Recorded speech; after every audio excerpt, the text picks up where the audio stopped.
कैसे हैं आप। तो आज हम IIT जैम 2020 के फर्स्ट से लेकर 10th क्वेश्चंस को डिस्कस करेंगे।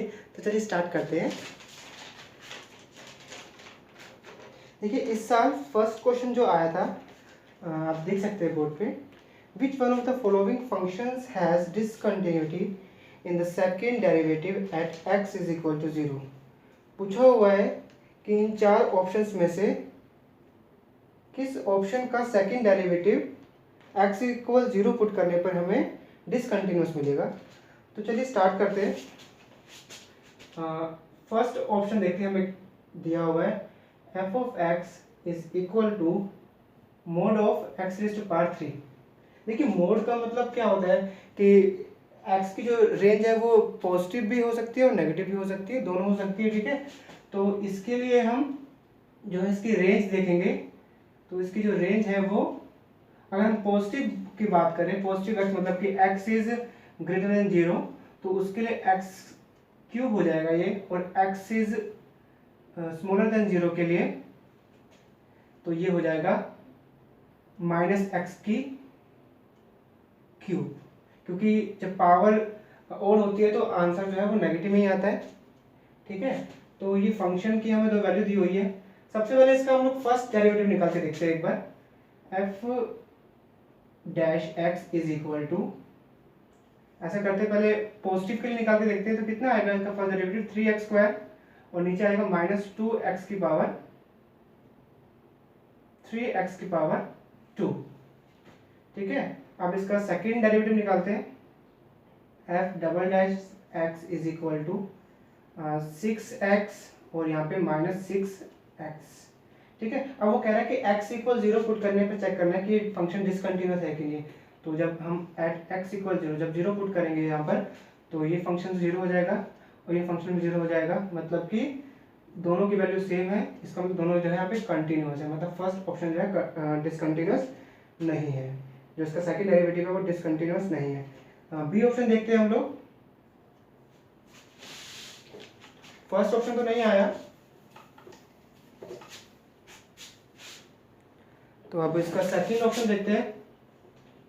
सेकंड है यहाँ पर f of x is equal to x mod of x, मतलब कि अगर हम इसकी रेंज चेक करें तो पॉजिटिव x के लिए जो रेंज होगी इसकी x, और इसको हम प्लस मान लेंगे तो x इंटू एक्स मतलब कि x की पावर 2 हो जाएगा। और x की रेंज अगर हम नेगेटिव लेंगे मतलब 0 से छोटी लेंगे तो x और मोड ऑफ x की जो वैल्यू है माइनस एक्स आ जाएगी, और माइनस एक्स से जब हम इंटू करेंगे तो आएगा minus x square, minus x square. अब इसका हम फर्स्ट डेरिवेटिव निकाल लेते हैं। तो फर्स्ट डेरिवेटिव जो आएगा इस फंक्शन का वो आएगा पॉजिटिव x के लिए आएगा हमारे पास 2x, और नेगेटिव x के लिए आएगा माइनस 2x। सेकेंड डेरिवेटिव निकाल के देखते हैं एक बार। f double dash x is equal to, इसके लिए आ जाएगा 2, इसके लिए आ जाएगा माइनस 2। देखिए ये वैल्यू तो अब हमारे पास कांस्टेंट जैसी आ गई है, ठीक है। और अगर हम x की वैल्यू पुट करना भी चाहे तो x की वैल्यू हम पुट नहीं कर सकते क्योंकि वैल्यू दोनों कांस्टेंट है। हाँ, लेकिन इसका हम अगर ग्राफ प्लॉट करके देखें तो वैल्यूज हमारे पास, अगर यहाँ पे x लिखे, यहाँ पे fx लिखे, तो x इक्वल 0 पर, x इक्वल 0 पे चेक करना है हमें। तो x इक्वल 0 तो यहाँ पे होगा, इसमें f डबल डैश x की जो वैल्यू है, मतलब सेकेंड डेरिवेटिव जो है x का, एक बार 2 आ रहा है, एक बार माइनस 2 आ रहा है, मतलब कि एक बार ये 2 वैल्यू आ रही है, एक बार ये माइनस 2 आ रही है वैल्यू। इसका मतलब आप देख सकते हैं कि बीच में एक गैप आ रहा है, यही शो कर रहा है डिसकंटिन्यूटी को। इसका मतलब सेकंड ऑप्शन जो है हमारे पास करेक्ट हो जाएगा। कंटिन्यूअस फंक्शन होता तो वो कभी भी बीच में ऐसे गैप नहीं आता, वो कंटिन्यूअस वे में आगे आगे बढ़ता रहता है, बट बीच में काफ़ी बड़ा गैप है, ठीक है, इसीलिए फंक्शन जो है डिसकंटिन्यूअस है, ठीक है। अब सेकंड क्वेश्चन देखते हैं हम लोग। आई होप आपको क्लियर होगा ये, और अगर कोई भी डाउट है तो आप कमेंट बॉक्स पे पूछ सकते हैं। बहुत जल्द मैं अपना फेसबुक पेज भी लॉन्च कर दूंगा उस पर। एक्चुअली मैं फेसबुक चलाता नहीं हूँ तो फिर इसलिए आईडी बनानी पड़ेगी मुझे उस पर। चलिए तो सेकंड क्वेश्चन देखते हैं हम लोग, और इंस्टा भी। सेकंड क्वेश्चन है, a collimated beam of laser light of wavelength 514 nanometre is normally incident on a smooth glass slab placed in air what is the percentage of light intensity of a reflected back of light.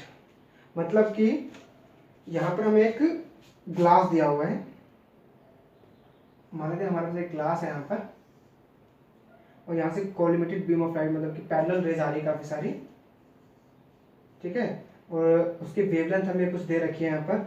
अब वो कह रहा है कि जब वो normally incident होती है एक स्मूथ ग्लास पर, ग्लास स्लैब पर, जो कि एयर में रखा हुआ, मतलब कि ये पार्ट एयर हो गया और ये एक मीडियम हो गया। तो अच्छा, इस मीडियम की हमें रिफ्रैक्टिव इंडेक्स भी दे रखी है हमें 1.47, और एयर का तो हम जानते हैं रिफ्रैक्टिव इंडेक्स 1 होता है। तो पूछ रहा है कि जब लाइट रिफ्लेक्ट होगी तो उस लाइट की इंटेंसिटी कितनी होगी। अच्छा, रिफ्लेक्टेड लाइट की इंटेंसिटी पूछते हैं। हम देखो वैसे भी जानते हैं कि जब भी कोई लाइट की रे किसी ग्लास स्लैब पे टकराती है तो कुछ पार्ट उसका रिफ्लेक्ट होता है और कुछ पार्ट उसका ट्रांसमिट हो जाता है। तो रिफ्लेक्टेड पार्ट जो है उसकी उसने इंटेंसिटी पूछी है। देखिए, रिफ्लेक्टेड लाइट की जो इंटेंसिटी होती है, जो रिफ्लेक्टेंस का जो फॉर्मूला होता है हमारे पास, सीधा इसका फॉर्मूला ही है हमारे पास, उसी को लगा के देखते हैं। आर रिफ्लेक्टेड लाइट में जो रिफ्लेक्टेंस होता है उसका जो फॉर्मूला होता है वो रिफ्रैक्टिव इंडेक्स के बेस पे होता है, n1 minus n2, this both are the refractive index upon में n1 प्लस n2 का होल स्क्वायर। इस तरीके से अगर ट्रांसमिटेंस का पूछता है तो एक फॉर्मूला होता है 4n1 n2 अपॉन में n1 नीचे का सेम रहता है बेस n1 प्लस n2 का होल स्क्वायर। इस तरीके से फॉर्मूला होता है। चलिए, हमसे r पूछा तो हम r फाइंड करते हैं। r is equal to n, n1 है हमारे पास 1 माइनस 1.47 अपॉन में 1 प्लस 1.47 का होल स्क्वायर। इसको आप सोल्व करोगे तो r की वैल्यू इसमें अप्रोक्सीमेटली जो आएगी वो 0.036 आएगी, ठीक है। अब वो पूछ रहे हैं परसेंटेज, परसेंटेज निकालने के लिए 100 से इंटू कर देते हैं तो आ जाएगा हमारे पास अब आएगा 3.6, मतलब कि ऑप्शन नंबर सी जो है वो सही है। क्वेश्चन नंबर 3 पे चलते हैं।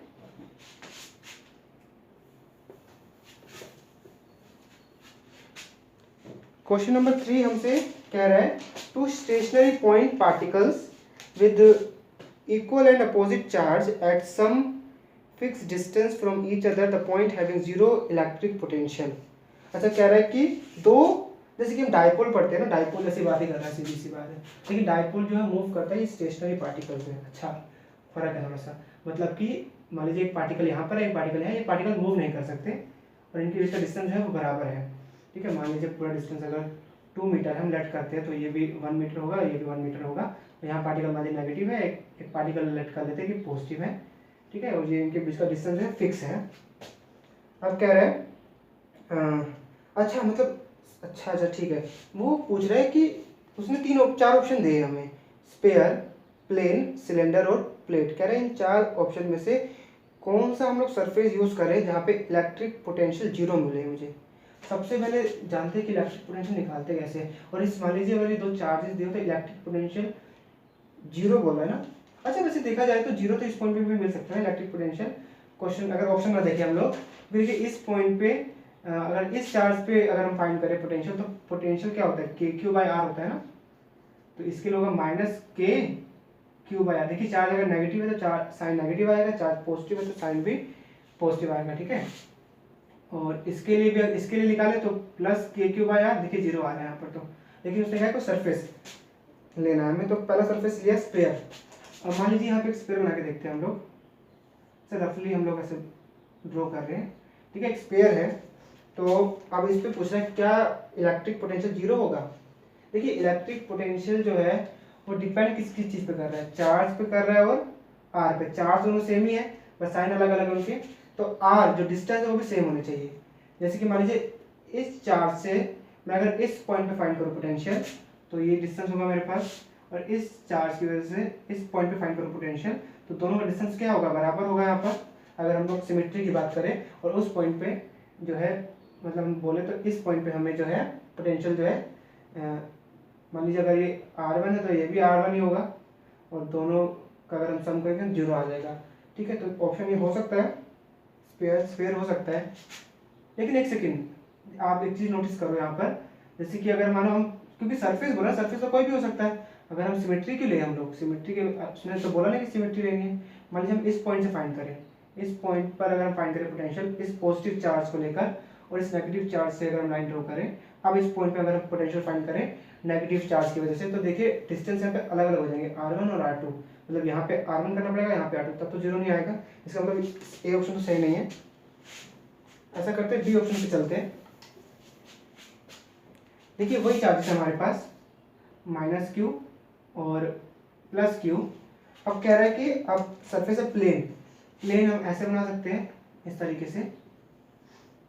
लेकिन एक सेकेंड, हम अगर इसको थोड़ा 2D या 3D शेप दे तो शायद ज़्यादा क्लियर होगा। नेगेटिव साइन, पॉजिटिव साइन, ठीक है, ये तो चार्जेस है हमारे पास ये, ठीक है, इनके डायरेक्शन बराबर है।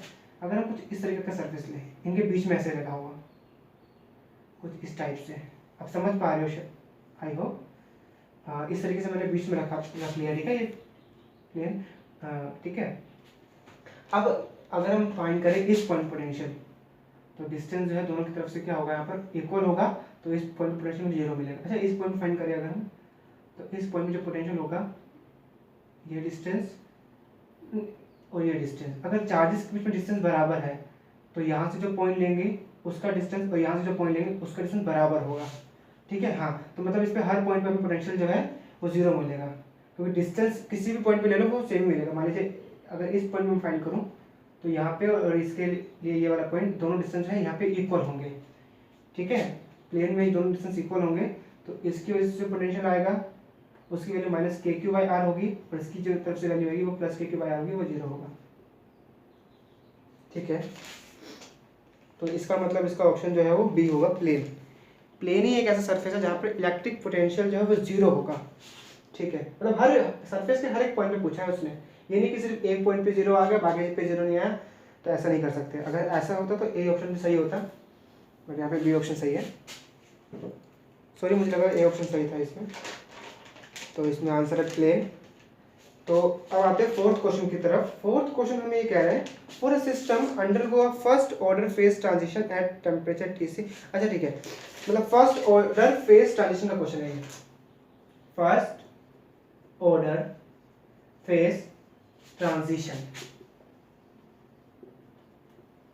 अच्छा, इस पर हम लोग एक सेपरेट वीडियो बना देंगे, लेकिन इसको थोड़ा रफली मैं आपको बता देता हूँ, ठीक है। इसको भी जानना जरूरी है कि फेज ट्रांजिशन क्या होता है या फेज क्या होता है।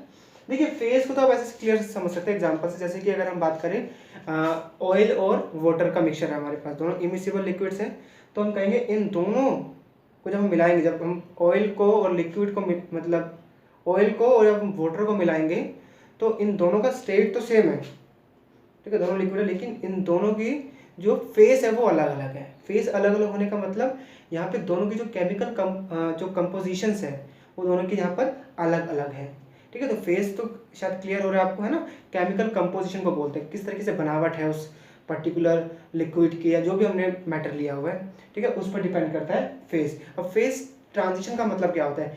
फेस ट्रांजिशन का मतलब होता है कि एक पर्टिकुलर, मान लीजिए हमने कोई टेम्परेचर या प्रेशर दिया किसी भी सिस्टम में, और वो सिस्टम में देने के बाद कुछ चेंज तो आएगा, लेकिन जब चेंज आता रहे ठीक है, लेकिन एक particular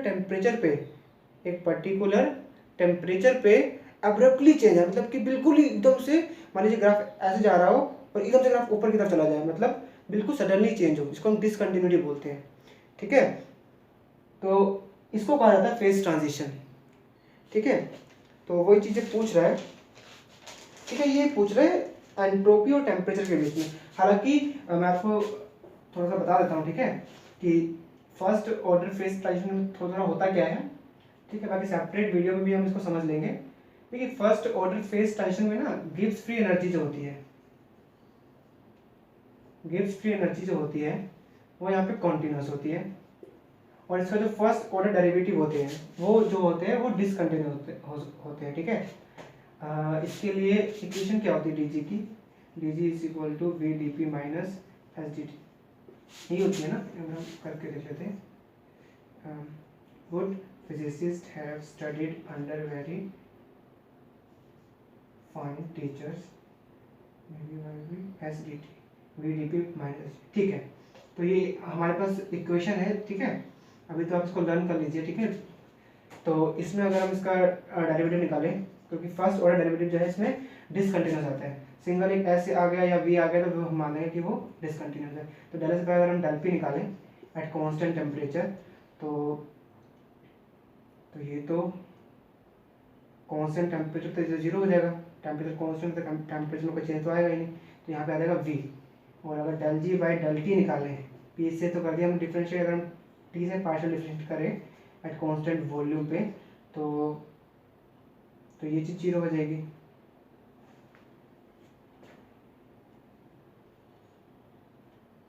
del G by del P क्या, यहाँ पे del G by del T करें अगर हम, मतलब इसको टेम्परेचर के साथ इसको यहाँ पे पी आएगा, सॉरी, ठीक है, प्रेशर को कांस्टेंट रखते तो ये तो जीरो हो जाएगा, तो यहाँ पे आ जाएगा माइनस एस और डी टी से डी टी कट जाएगा, तो एस। देखिए दोनों वैल्यू कैसे आ रही है, एस और बी दोनों जो है डिसकंटिन्यूस है। इसका मतलब हम कह सकते हैं कि जो हमारे पास स्पेसिफिक हीट होती है वो फर्स्ट ऑर्डर फेज ट्रांजिशन में जो है वो हमारी डिसकंटिन्यूस होती है, ठीक है, दोनों वैल्यू डिसकंटिन्यूस है हमारे पास, माइनस से तो फर्क नहीं पड़ता, ठीक है। हाँ, तो इसका मतलब एंट्रोपी भी और वॉल्यूम भी दोनों जो है हमारे पास डिसकंटिन्यूस आएंगे, लेकिन जो गिब्स फ्री एनर्जी है वो हमारे पास कंटिन्यूस आती है, ठीक है। तो इसका ग्राफ जो है कुछ ऐसा बनना चाहिए, एंट्रोपी और टेम्परेचर पूछ रहा है ग्राफ, तो ग्राफ इसका कुछ ऐसा बनना चाहिए, क्योंकि डिसकंटिन्यूस है ना, तो ऐसे और ऐसे बीच में मतलब एक डिसकंटिन्यूटी आनी चाहिए, ठीक है। कंटिन्यूस देखो चेंज नहीं हो रहा, बीच में जो है एक गैप आ रहा है, तो ये वाला ऑप्शन जो है सही होगा, ठीक है। ऑप्शन नंबर ए और बी देखेंगे आप तो वो तो सही हो ही नहीं सकते, क्योंकि वो कंटिन्यूस फंक्शन है। अगर मान लीजिए ऐसे कोई ग्राफ बनाओ, ठीक है, तो ये कंटिन्यूस हुआ ना, कहीं पे तो चेंज नहीं आया, कहीं पे तो सडनली जो है कुछ डिसकंटिन्यूटी नहीं आई, ठीक है, तो ए और बी ऑप्शन तो हो नहीं सकते। और जो सी ऑप्शन है उसमें आप देख सकते हैं कि एकदम से ऐसे करके एक स्पाइक आ रखा है, और स्पाइक भी कभी भी एंट्रोपी में नहीं आता, ठीक है, एंट्रोपी कभी भी इस तरीके से पीक पे कभी भी नहीं जाती, तो सी ऑप्शन तो हो ही नहीं सकता, तो डी ऑप्शन होगा यहाँ पर। चलिए नेक्स्ट क्वेश्चन चलते हैं हम लोग। हाँ, नेक्स्ट क्वेश्चन है हमारा फोटो इलेक्ट्रिक इफेक्ट पे। एक एक्सपेरिमेंट किया गया फोटो इलेक्ट्रिक इफेक्ट पे, तो इसमें कुछ डाटा दिया हुआ है हमें कि the light source emitted photons with energy greater than work function of metal. अच्छा ठीक है, मतलब यहाँ पे बोला हुआ है कि जो लाइट सोर्स है हमारे पास वो फोटोन्स एमिट कर रहा है, फिर जिसकी एनर्जी जो है वर्क फंक्शन है मेटल के उससे ज़्यादा है, तो the power of the light source is double. अगर पावर जो है वो डबल होती है तो कौन सी स्टेटमेंट इसमें जो है करेक्ट होगी। अच्छा ठीक है, देखिए फोटो इलेक्ट्रिक इफेक्ट है तो थोड़ा सा हम लोग, ठीक है, एक फिगर से बनाते हैं इसकी, आपने पढ़ा होगा इस 12th में भी और बीएससी में भी पढ़ा होगा आपने। यहाँ पे एक चैम्बर सा होता है, यहाँ पे एक सोर्स होता है हमारे पास, विच एमिट्स सो मैनी फोटोन्स, और यहाँ पे वायर होती है, ठीक है, यहाँ पे कम्यूटेटर होता है। मतलब सिंपल बात करें तो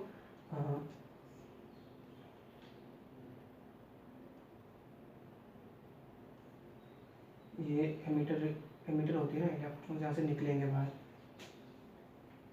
और तो यहाँ पे नेगेटिव यहाँ पे पॉजिटिव, ऐसा सर्किट होता है, ठीक है। देखिए अब होता क्या है, पर फोटो इलेक्ट्रिक इफेक्ट में एक चैम्बर होता है, वहाँ से हम जानते हैं तो फोटो इलेक्ट्रॉन्स आते हैं, ठीक है, मतलब सिंपल फोटो इलेक्ट्रॉन्स नहीं, फोटोन्स आते हैं, और जब वो इस मेटल सरफेस पे पड़ते हैं, ठीक है, तो मेटल सरफेस जो है अपने अंदर से इलेक्ट्रॉन्स को एमिट कर देता है, ठीक।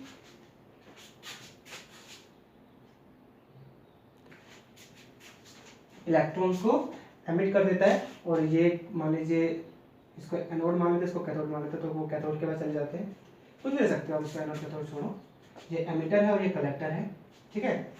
तो जैसे इलेक्ट्रॉन यहाँ से निकल जाते हैं कलेक्टर प्लेट के पास, ठीक है।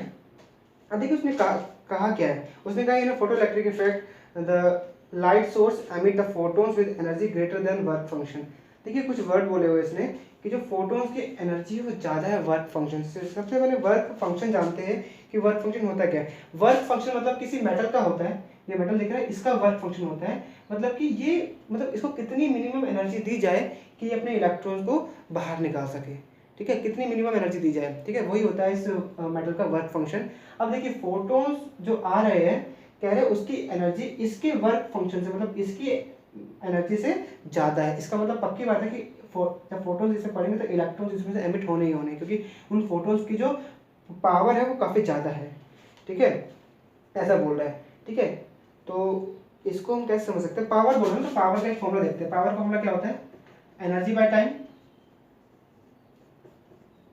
अब एनर्जी जो है, एनर्जी कितनी होगी,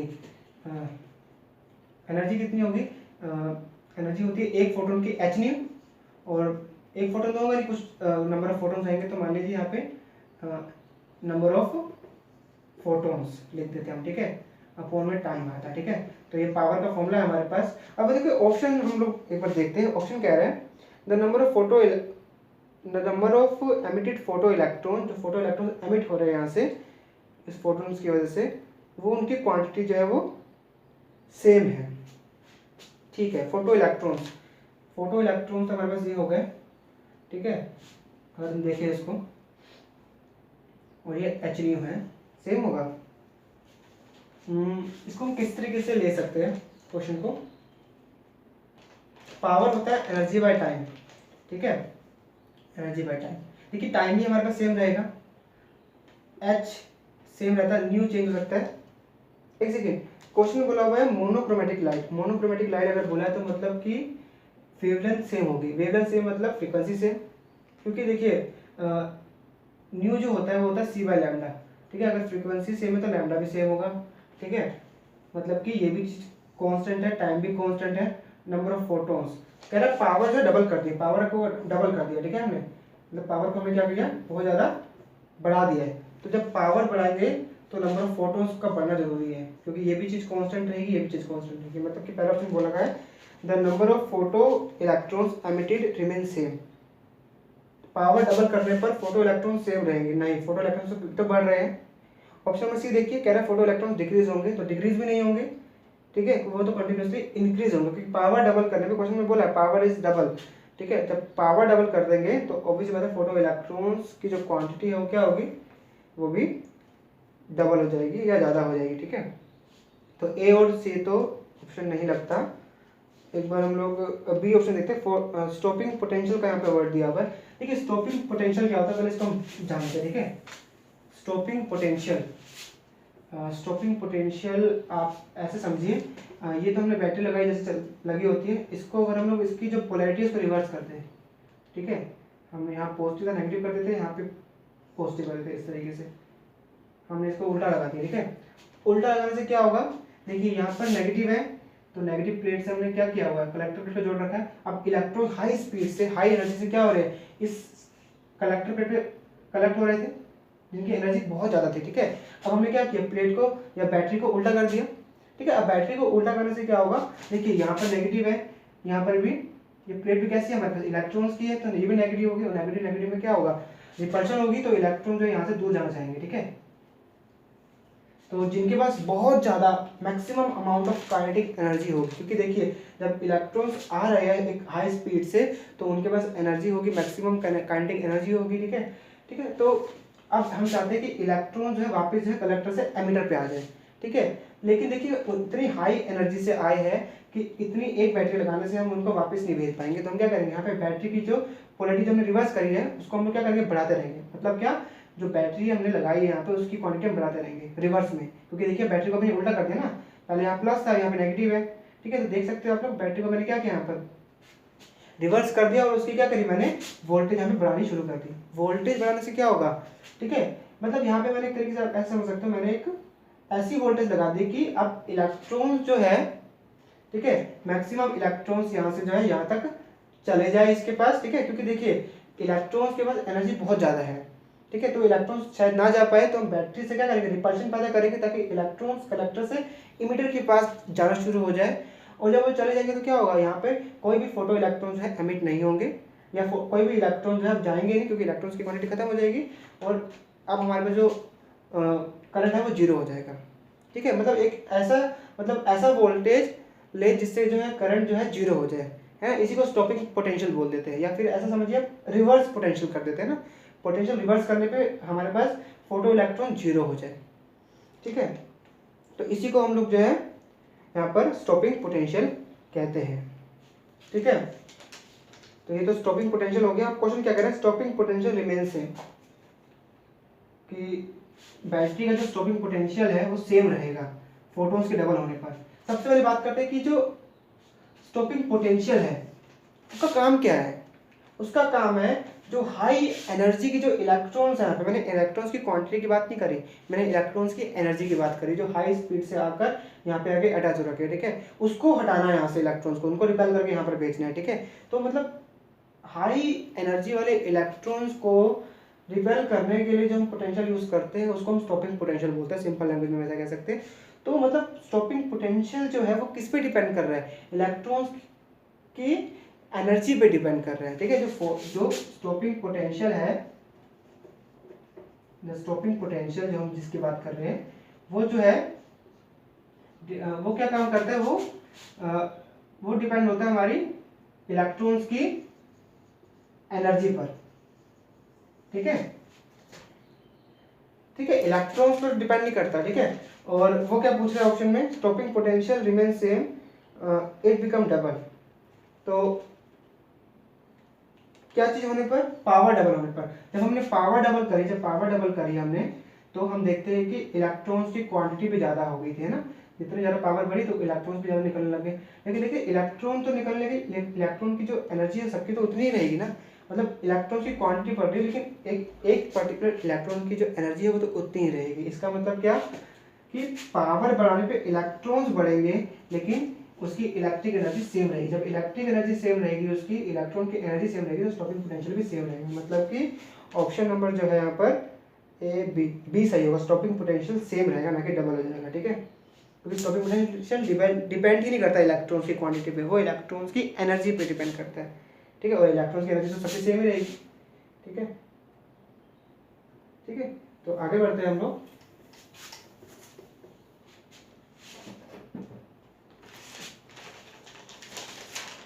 सिक्स क्वेश्चन देखते हैं। The figure shows the cubic unit cell with lattice constant A, the shaded crystallographic plane intersect the x axis at 0.5 a, Miller indices of shaded plane is, ठीक है। एक figure दे रखी है, देखिए हमें एक यूनिट सेल दे रखा है, हमें एक यूनिट क्यूबिक सेल हमें दे रखा है यहाँ पर,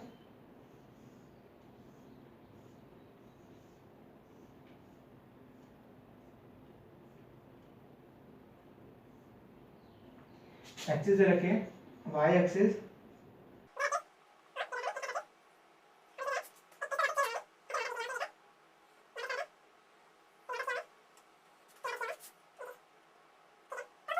दिया हुआ 0.5 ए, मतलब इस पॉइंट पे हमें टच कर रहा है वो।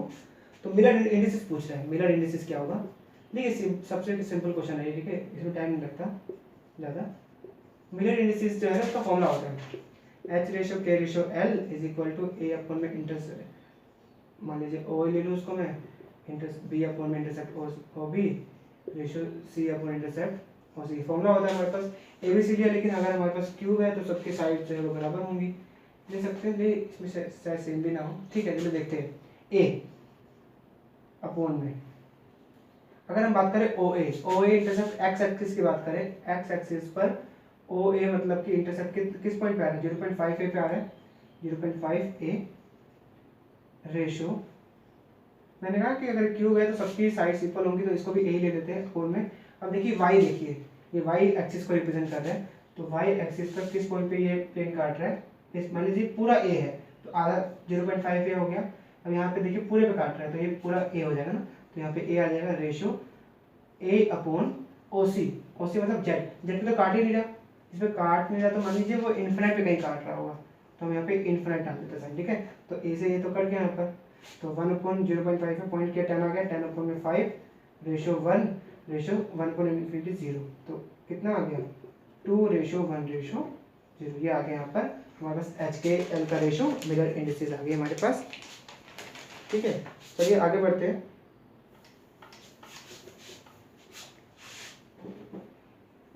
हमारे पास एक क्वेश्चन है 7th क्वेश्चन कह रहा है for a particle moving under A central potential which statement is true. अच्छा, कह रहा है कि एक पार्टिकल है जो कि सेंट्रल पोटेंशियल मतलब कि कुछ भी ग्रेविटेशन लॉ वगैरह को फॉलो कर रहा हो ना, जैसे कि सेंट्रल फोर्सेस की अगर हम बात करें तो सेंट्रल पोटेंशियल इसी में आता है। तो ऑप्शन रहेगा the motion is restricted to the plane due to conservation of angular momentum. इस तरीके से अलग अलग एनर्जी, लीनियर मोमेंटम प्लेन के लिए ऐसे दे रखा है हमें।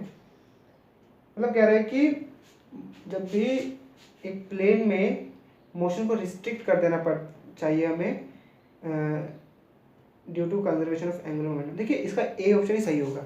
ठीक है, ये तो ठीक है, ये तो मतलब अगर आप कभी बुक्स पढ़ेंगे तो उसमें ये लाइन लिखी होती है। ठीक है, motion of any particle is restricted, ऐसे लाइन लिखी होती है। ठीक है, मतलब सेंट्रल पोटेंशियल मतलब क्या होता है, जैसे कि सेंट्रल फोर्स की अगर हम बात करते हैं, सेंट्रल फोर्स जब हम पढ़ते हैं तो उसमें देखते हैं सेंट्रल फोर्स का, जैसे कि अगर हम बात करें अर्थ की बात करें तो मान लीजिए अर्थ है। ठीक है, और अर्थ के अराउंड जो है मून घूम रहा है। ठीक है, या अगर हम प्लैनेट्स की बात करें, प्लैनेट सन के अराउंड घूमते हैं। ठीक है, तो वो इक्वल एरिया कवर करते हैं इक्वल इंटरवल ऑफ टाइम पे। ठीक है, तो जो एरिया कवर करते हैं वो हमेशा एरिया जो है बराबर होता है। ठीक है, बराबर होगा तो उनका एंगुलर मोमेंटम तो होगा नहीं। एंगुलर मोमेंटम जो है वो क्या होगा, वो उसी प्लेन में जो है सिमट के रह जाएगा। वो कभी ऐसा नहीं कि जो मून है वो कभी यहाँ की बजाय कभी इस प्लेन में ऐसे मूव करना शुरू हो जाए, या कभी मून जो है वो ऐसे मूव करना शुरू हो जाए। वो जिस प्लेन में मूव कर रहा है वो उसी में रिस्ट्रिक्ट हो जाता है। ठीक है, तो ये एंगुलर मोमेंटम के कंजर्वेशन को फॉलो करने के लिए करते हैं। एंगुलर मोमेंटम कितना होता है, L equal to M R square omega. तो M R square theta dot और यहाँ पे आर क्रॉस ओमेगा। हाँ ठीक है ना, ठीक है। तो motion is restricted to plane. ठीक है, उसी प्लेन। क्वेश्चन नंबर 8 देखते हैं। ठीक है,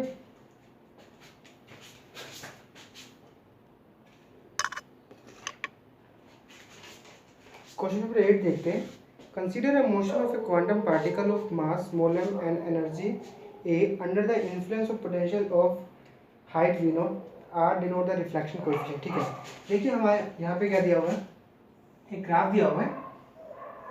ठीक है, ये x रिप्रेजेंट कर रहा है, ये v नॉट मतलब पोटेंशियल की हाइट दे रखी है हमें यहाँ पर, और रिफ्लेक्शन कोफिशिएंट हमें r दिया हुआ है।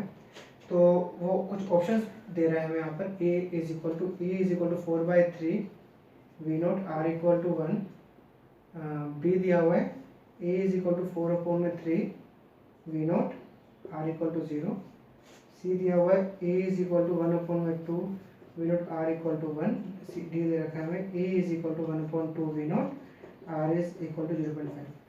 देखिए इसके लिए एनर्जी और पोटेंशियल का एक रिलेशन होता है। देखिए मतलब एक ऐसा होता है, जब एनर्जी कम हो पोटेंशियल की हाइट से, जब पोटेंशियल की हाइट से एनर्जी कम हो तब कोई पार्टिकल ट्रांसमिटेंस नहीं कर सकता, क्योंकि जब वो जंप भी नहीं करेगा तो ट्रांसमिटेंस कैसे करेगा। ठीक है, वो तो तब वहाँ पे ट्रांसमिटेंस जो है वो 0 होता है, और आर जो होता है, रिफ्लेक्टेंस जो होता है वो 1 होता है।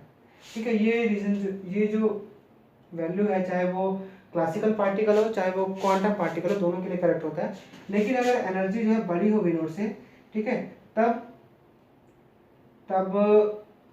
आर की जो वैल्यू है वो होती है हमारे पास √E0 minus √E0 minus v naught upon में √E0 minus √E0 minus v naught का होल स्क्वायर, जो कि 1 से छोटी होती है। ठीक है, तो मैच करते हैं एक बार ऑप्शन।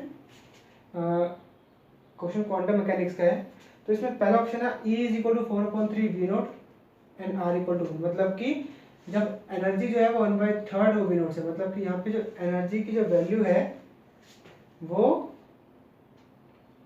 बड़ी है वी नॉट से, है ना, एनर्जी की वैल्यू बड़ी है। जब एनर्जी की वैल्यू जो है बड़ी होती है वी नॉट से, तो उस केस में हम क्या देखते हैं, आर की वैल्यू छोटी होती है 1 से, है ना। यहाँ तो आर की वैल्यू 1 है, तो मतलब ए ऑप्शन तो नहीं हो सकता। ऑप्शन बी देखते हैं, यहाँ भी ए की वैल्यू जो है बड़ी है। जब एनर्जी की वैल्यू बड़ी हो तो जो आर होता है वो लेस देन 1 होता है। लेस देन 1 का मतलब कितना होता है, मतलब 1 से छोटा। 1 से छोटा मतलब 0.1 0.2 कुछ भी, क्योंकि रिफ्लेक्शन तो होता ही है, कुछ अमाउंट में रिफ्लेक्शन तो होता ही है। ठीक है, कुछ अमाउंट में रिफ्लेक्टेड जो है फोटो इलेक्ट्रॉन जो है, ये भी जो भी क्वांटम पार्टिकल्स है वो रिफ्लेक्ट तो होते हैं। ठीक है, तो रिफ्लेक्शन कभी भी 0 नहीं हो सकता, तो मतलब बी ऑप्शन कभी भी नहीं हो सकता करेक्ट। सी ऑप्शन देखते हैं, A is equal to 1/2 V naught, मतलब कि जब पोटेंशियल का हाफ करेंगे तब ई आएगा ना, मतलब कि यहाँ पर ई जो है यहाँ पर ई बड़ा है ना। नहीं, जब पोटेंशियल का हाफ करेंगे तो पोटेंशियल बड़ा होगा ना यहाँ पर, तो मतलब यहाँ पे ई छोटा है, तो जब ई छोटा होता है वी नोट से तो आर इक्वल 1। ठीक है, सी ऑप्शन इज करेक्ट। ठीक है, R equal to 1, option number C is correct.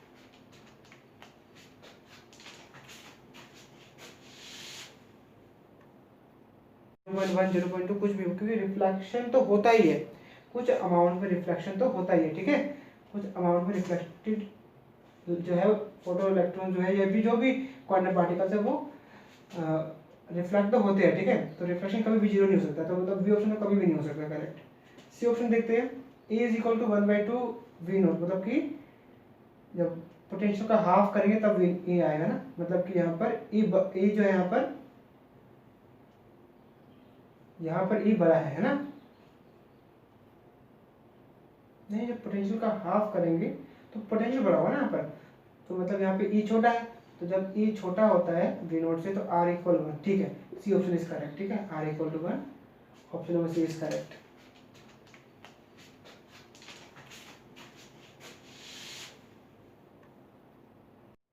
C is correct.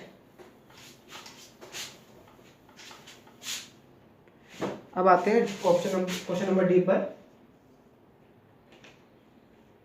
D नहीं है, डी लिखा हुआ है, अच्छा डी तो ऑप्शन है ना। क्वेश्चन नंबर 9 पे आते हैं। 9 कह रहे द बुलन फंक्शन, एक बुलन फंक्शन दे रखा है हमें। ये क्वेश्चन तो ऐसे इजी रहता है हमेशा, पी क्यू के bar P bar plus Q Q plus Q bar, ये क्वेश्चन तो वैसे भी कोई भी छोड़ के नहीं आता। बुलन का क्वेश्चन हमेशा इजी आता है, बुलन एक्सप्रेशन का। तो कह रहे हैं क्या होगा, इसको सोल्व करते हैं। पी क्यू बार और P bar plus Q plus Q बार। देखिए, अगर मान लीजिए क्यू की वैल्यू 1 है प्लस और क्यू बार की वैल्यू कितनी होगी, 0 होगी, फिर 1 प्लस 0 कितना होता है 1, और 1 की लिखने की जरूरत नहीं होती, तो इसको हम लोग यहाँ से हटा देते हैं, नेगलेक्ट कर देते हैं। ठीक है, अब ऐसा करते हैं, इसको देखिए पी और क्यू दोनों पे बार लगा हुआ है, तो इसको ओपन कर देते हैं। ऐसा करते हैं तो आ जाएगा पी बार प्लस क्यू बार। ठीक है, और यहाँ पे है पी बार प्लस क्यू, आगे इसको इंटू कर देते हैं। इंटू भी क्यों कर देते हैं, देखिए यहाँ पे एक आइडेंटिटी मिल रही है ना, एक आइडेंटिटी होती है ना इस तरीके से, ए प्लस बी सी की एक आइडेंटिटी होती है यहाँ पर। हाँ, लग तो रही है ऐसे, ए प्लस बी ए प्लस सी अगर लिखा हो तो उसको हम लोग लिख सकते हैं A plus B C, De Morgan theorem होती है। तो देखिए ए इसको मान लीजिए तो A plus B A plus C, तो उसको लिख सकते हैं ए प्लस बी सी, तो ए प्लस बी सी। और क्यू बार कितना होगा, क्यू मान लीजिए 1 है तो क्यू बार जो है 0 होगा, तो इसका आंसर 0 आ जाएगा। 1.0 जो है एंड प्रोडक्ट जो है 0 होगा, तो आ जाएगा आंसर पी बार। तो ऑप्शन देख लीजिए आप कौन सा सही है इसमें। लास्ट क्वेश्चन देखते हैं, 10th क्वेश्चन। ठीक है, बाकी क्वेश्चन नेक्स्ट वीडियो में हम डिस्कस करेंगे। क्वेश्चन नंबर 10 देखते हैं। 10th क्वेश्चन हमसे कह रहा है the point charges carry charge Q R placed in the vertices of equilateral triangle of side. देखिए क्वेश्चन बहुत इजी है वाला। ठीक है, मतलब इसका तो हम लोग बिना देखे भी आंसर दे सकते हैं इसका।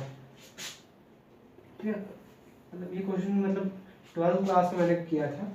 एक इक्विलैटरल ट्रायंगल बोला हुआ उसने, ठीक है, चार्जेस सेम रखे हुए हैं उसने, ठीक है, और पूछ रहा है कि पोटेंशियल एनर्जी कितनी होगा टोटल का। ठीक है, तो डिस्टेंस सबका तो बराबर होगा, मान लीजिए डिस्टेंस एल है यहाँ पर, तो मान लीजिए इसके लिए अगर हम फाइंड करें पोटेंशियल एनर्जी तो कितना होगा, के Q1 Q2 दोनों तो सेम है, तो Q स्क्वायर बाय आर है एल, इसके लिए वही होगा प्लस के Q स्क्वायर बाय एल, और इसके लिए भी वही होगा प्लस के Q स्क्वायर बाय एल, तो आ जाएगा 3 Q स्क्वायर बाय एल। ठीक है, तो ऑप्शन देख लीजिए कौन सा सही है इसमें। इसका ऑप्शन जो है वो 3 है ना, के की वैल्यू पुट भी कर देंगे 1/4 पाई एप्सिलॉन 0, और फिर यहाँ पे आ जाएगा 3 Q स्क्वायर बाय एल। ठीक है, थैंक यू फॉर वॉचिंग।